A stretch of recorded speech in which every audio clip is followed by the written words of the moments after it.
Welcome to the Deconstructed Woman podcast, a podcast about breaking down barriers between women, exploring and sharing perspectives of each individual woman's experience, and discovering what we have in common and what makes us different.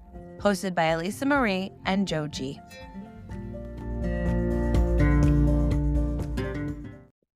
Welcome back to the Deconstructed Woman with Alyssa Marie and Joji.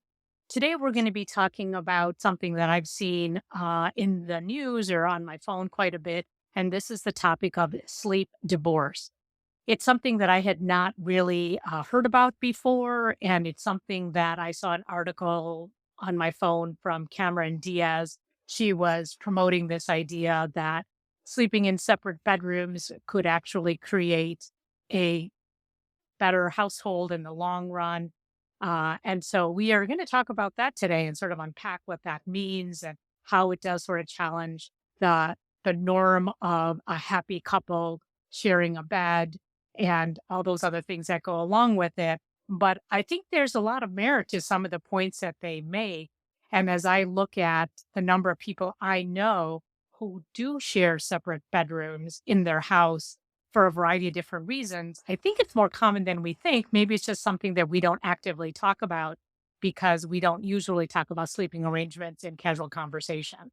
Alyssa, I'm going to talk to you about this. What do you think about this idea about sleep divorce? I mean, the name is a little jarring, but outside of that, what do you think about the concept?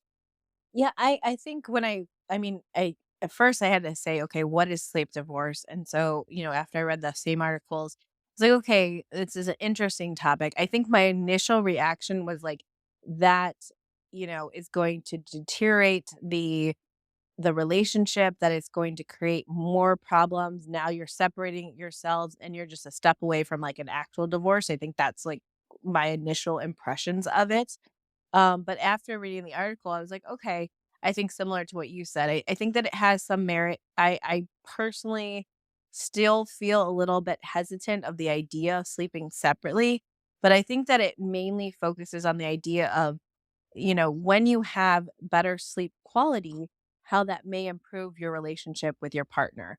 And I think that that's probably has a lot of merit and a lot of support, but I think that this is an interesting way to get better sleep quality. And so they cited some points that like if your partner snores, for instance, and that's affecting your sleep quality, what what could it do or what could it mean to sleep separately and get better sleep? Um, so I think that it's interesting, but I was very hesitant initially to even kind of, think like this could be, but I have friends, I have family members who do sleep in separate rooms and have the majority of their relationship. And so I just always thought that's like one step away again from, them getting an actual divorce, but they've been together for years, decades actually, with no cited problems. So I think that it's an interesting topic to kind of delve into. Yeah, I definitely think that when we consider how we were raised and what the perfect marriage looks like, I don't think there was ever a scenario where the couple did not sleep together and share the same bed. And I think that's just sort of the picture we all have of what a, good, quote unquote, and satisfying, quote unquote, marriage looks like.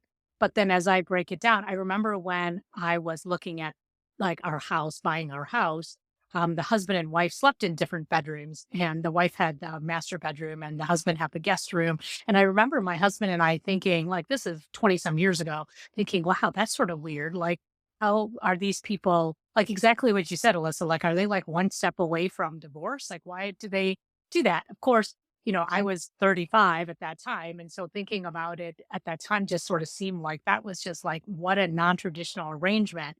But of course, at that time, I hadn't, gone through menopause. I hadn't dealt with some of those other issues, snoring maybe. And so I think I think it's also developmental in certain ways. I don't know a lot of young people, like newly married couples or people who've been married for under 10 years that practice this format.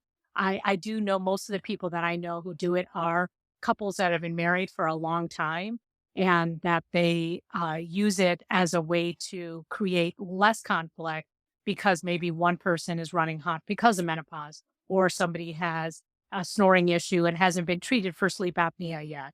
Or the other thing that they mentioned in this article was like if you have different sleep schedules, like say somebody works midnights and they're sleeping during the day, and then how is that managed? And so there are a lot of different situations where I do also have a friend of mine who just is a very poor sleeper, and she does a lot of walking at the middle of the night. Like she's just restless and she can't sleep and she doesn't like to lay in bed.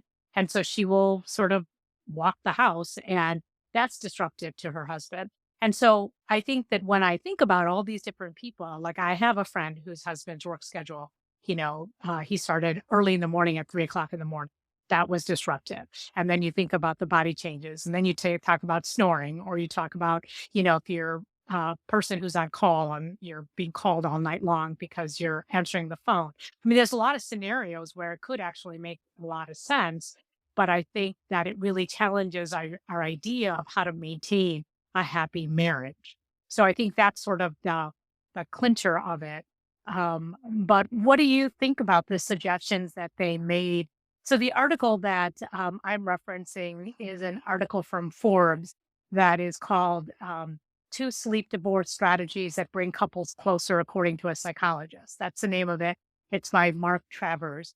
And so though he talks about these issues as to what leads to separate bedrooms, what he did talk about the strategies to make this workable is either having a weekend sort of time together where you do share the same bedroom, or that the other idea is that you have ritualized pre-sleep rituals that you do together, and then you just go your separate ways to a different bedroom, so that the majority of your time as you're unwinding and getting ready for sleep you're doing with your partner, but you just end up going into two different rooms. How did those resonate with you, Alyssa? Do you think that those are reasonable, that they could work, or do you think that he might be glossing over some difficulties?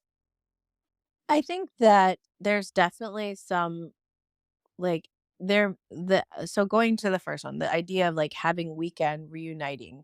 I think in some ways that does kind of bring a little bit of excitement and like spark to a relationship that maybe didn't have that before. The idea of like, okay, on the weekends we're going to be in the same room. They did briefly touch on like sexual intimacy and how that may change, obviously being in separate rooms and what that would look like. But I think that the idea of like we're gonna come together on the weekends when maybe we don't have to get up as early, or our routines change due to not working presumably, and I think that there is some benefit to that. I know that there's a lot of times because I have small children, like my husband and I sleep separately just because he falls asleep on the couch. But those times that he does sleep with me in the bed, like we have a lot more of quality time. Like that's when we have like talks and things like that. So I think I could see how that could benefit a couple. Um, that those times would be more special, if you will. There was a thing that made me think of this because I was thinking back to some of the older shows when I was a kid.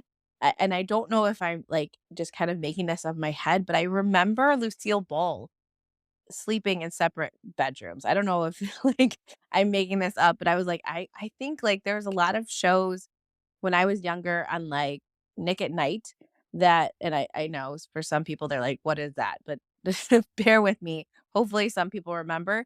But I remember some of those shows, like people did sleep in separate bedrooms, and they still portrayed them as having strong, significant relationships. So I And the wonder, I mean, I don't think that this is necessarily a new concept like you were saying. Like, I mean, 20, 30 years ago, this was, in practice. But it made me think of that because I was like, for some people, this has maybe been working for quite some time, and it may provide that space to kind of have, again, that quality of sleep, and then be able to come back together and improve the relationship due to better sleep, maybe better communication, maybe a better way of, again, reigniting that spark that, maybe went to the wayside because of the sleep deprivation. Who knows?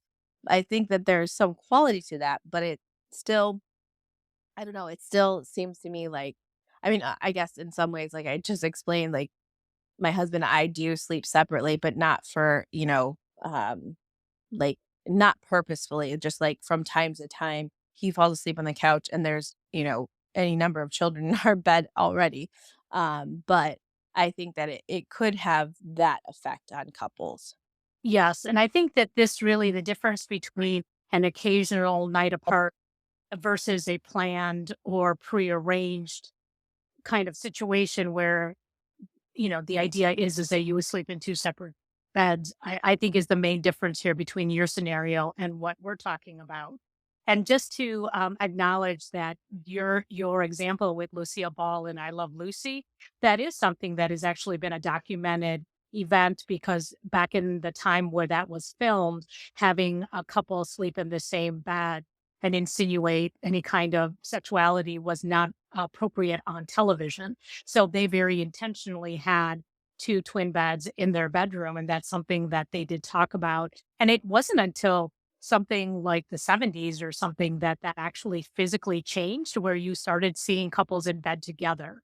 It was really quite inappropriate prior to that to actually show that part of a marriage, which I find very interesting since that is the way most of us sleep in our marriages and our homes. But Mhm. so your memory is not faulty; it is actually quite accurate. That is the way it was done back in the day. And so I do feel like, to talk a little bit more about like why is there conflict and what does result, what happens, just to talk a little bit more about it in more detail. So one of the things that this article talked about was the fact that if you've got two partners who are not sleeping well, then there's a lack of empathy that they've shown in research for each other because both of them are overtired and they don't have it in them maybe to understand the other person's perspective because maybe you're prioritizing your own lack of sleep and now this other person is also talking about their lack of sleep. And so there's this opportunity to create tension in a relationship because no one is really benefiting from sleeping. And so therefore it creates that conflict in a marriage. I can see that if you take away our children and put in our two dogs in our bed, my husband and I share a queen size bed with two dogs, and both of us wake up with aches and pains because we're sleeping cockeyed half the night. And yet, it is something that we allow and we choose to do, which doesn't make a lot of sense, but it is something that is very natural part of our life. And yet, we both do groan about it in the morning if we've slept badly or you wake up with some aches and pains that it definitely is something that we both can compete for who's got less sleep last night. And so I could see how it could create some issues. But yeah, I think that the idea of um, then moving to physically relocate just seems like a huge step. It seems like to me, it feels like it's removing something sacred in a marriage because you do enjoy the closeness with your partner. So I don't know. I mean, I understand it and I can see it, but it feels like it would be the first step in a bad direction. Though I probably have seven couples that I can think of off the top of my head who practice this all the time, Really? or they've come up with alternate methods. Like I have a friend of mine who has made one king bed with two twin beds put together, but because of their hot and cold preferences, they have their own separate set of like sheets and duvets and comforters and all that kind of stuff. So it looks like a full bed, but it's actually two twin beds that have their separate sheets. And so that was one of their creative ways to manage the heat and cold difference. So I think there are also alternatives to like two separate rooms that people have tried possibly. I also did have a friend of mine who had like the Lucille Ball two twin beds in the same room, but they weren't touching. And she would sort of wink at me and say, but we'd push the beds together when we needed to, wink, wink. And it was just sort of like something that she thought was just the way that they held their marriage. And it was just what worked out for them. So I don't think it has to be a strict rule, but there are lots of different formulations on, the theme.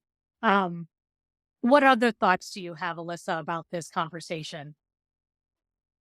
Yeah, I mean, I think that most of my thoughts kind of resonate with what you said. I just think that there is a lot of worth in sleep health, in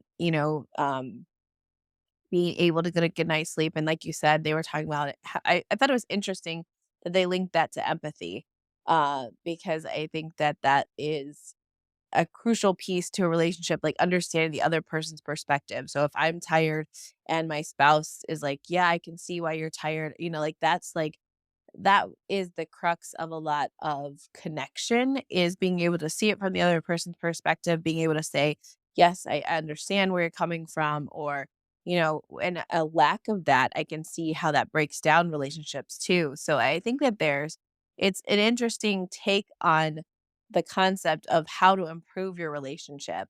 And if the area that is like, I think we'd have to look at it from the perspective of, if everything else in your marriage is going well, if you're so lucky to have kind of a very healthy marriage, but the sleep part is the largest issue, I think that this would be one way to resolve that piece of it and then create like kind of a whole, like, successful circumstance. I think that maybe what you and I are both hitting on is the fact that if there's other problems in the relationship and then you now are sleeping in separate rooms, then I think, this could create more distance rather than solving any of the problems. Like, yeah, you're sleeping better, but now you're not sleeping together. Let's say you're not communicating, and it's kind of a downward spiral, or a slippery hill, slippery slope, I think it is.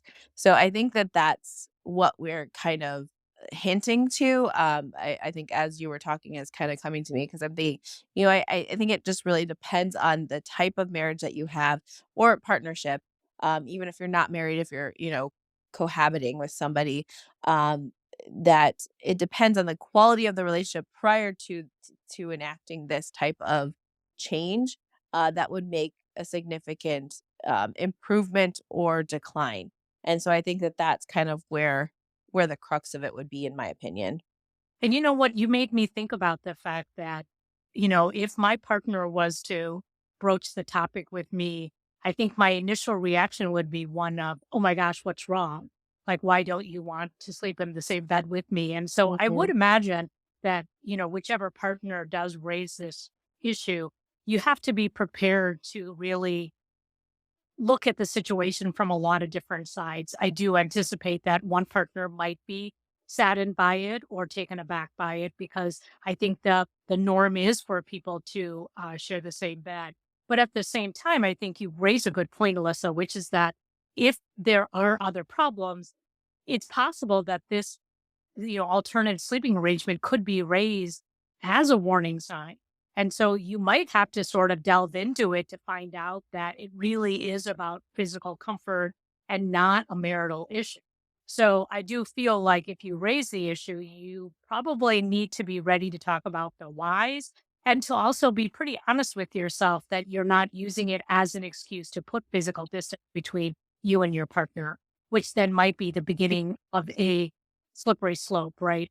So I do feel like both partners need to be bought in and have to have a mature discussion about what that looks like and, maybe create some rules about when they're going to come together because, being in a marriage where closeness and physical proximity is something that's just a given, it could be very hurtful to your partner if that's something that you're not fully ready to discuss or you might be defensive about. So I would definitely say that as you broach the topic, you have to have some good um, some well thought out ideas about how, what, where, why, when, because I can imagine that, for the face of it, I think I would be hurt as a partner if this was to be brought up. I think that would be my immediate reaction. Maybe in a week or two, I might settle down, but I think initially I might be hurt by it.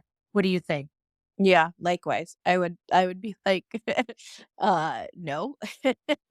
But, again, I mean, I think that there is benefits, and I'm curious to hear, if other people who are out there and listening in, have had, do this or have considered it, what their thoughts are, because it's just a really interesting concept. But yeah, I would agree that I think that you and I have that same concept of, the marital bedroom is like kind of like a sacred space, and that's like where you come together, and that separating that, or like severing that in some ways just seems to me like maybe problematic. But again, we've kind of talked about it. It could be, it could not be.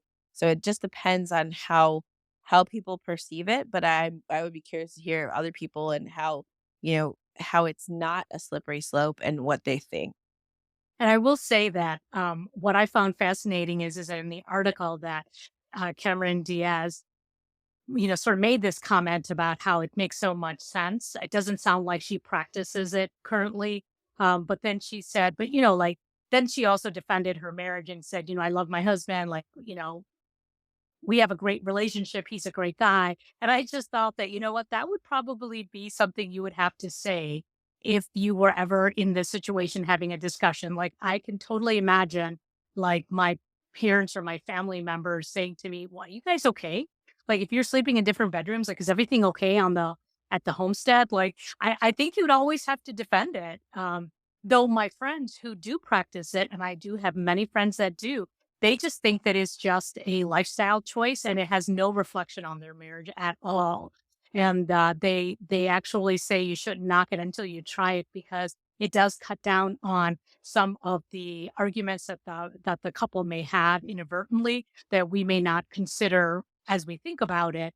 But I definitely think that, not that I would be advertising to my family or extended family what I do in my house, but if it was to come up and if my parents were still alive, I think for sure I would have a conversation with one of my parents to say that they would be worried about my marriage because for them it's just such an unusual thought. And the fact that Cameron Diaz like defended her marriage made me feel like, I think that's a natural response. I think people feel like it's like, though I do this, our marriage is still good. And there are going to be people who might be skeptical about that to the point where you might have to defend your decision, which none of us want to defend our marriage. But I do think that you would also have to be prepared to do that and who wants to really defend it. But my friends who do it, they don't defend it. They just state it very matter of factly, like this is a choice that they've made. It works for them. And their life and their relationship has gotten better because they're not arguing about some of these different things that we've talked about: snoring, menopause, hot, cold, restlessness, work schedule, getting up early in the morning and having to exit and wake everybody up, that kind of thing. So I think it's probably a very case by case decision for every couple that needs to talk about it. But I would say that, lead with honesty and be clear about what you're asking for, because more than likely it's going to take some time to adjust. Any final thoughts, Alyssa, as we close out this conversation? No, I think we covered it, although a couple of things that jumped in my head. So I wanted to say I was thinking about the arguments and having two separate places to go during an argument might be beneficial to couples because I know a lot of times, you one of you goes to your room and maybe some I don't know how other people argue, but one person maybe goes to the room and then the other person doesn't really have any place to go. So that was just something that came into my head. Like if you had two separate rooms that you could go to, that might be beneficial. But again, it's all case by case, like you said. So I think with that, we'll kind of close it out. But it was just something that caught my attention just briefly. Yes. Well, you can always depend on us to bring up unusual conversations. This, whatever we hear about that we think, what is the take on it for women? Like, what do we think about it? I think you can be guaranteed we'll bring it up here. And so thank you for listening to The Deconstructed Woman. We really want to hear about your thoughts about the sleep divorce. And if that's something that you think is normal or you think that that's controversial, we want to hear all about it. You can drop us a note at deconstructedwoman@gmail.com. You can reach out to us during our podcast through our platform or on our Facebook page as well through our community. So this is Alyssa Marie and Joji signing off. And please reach out to us and stay tuned for more podcasts. Bye for now.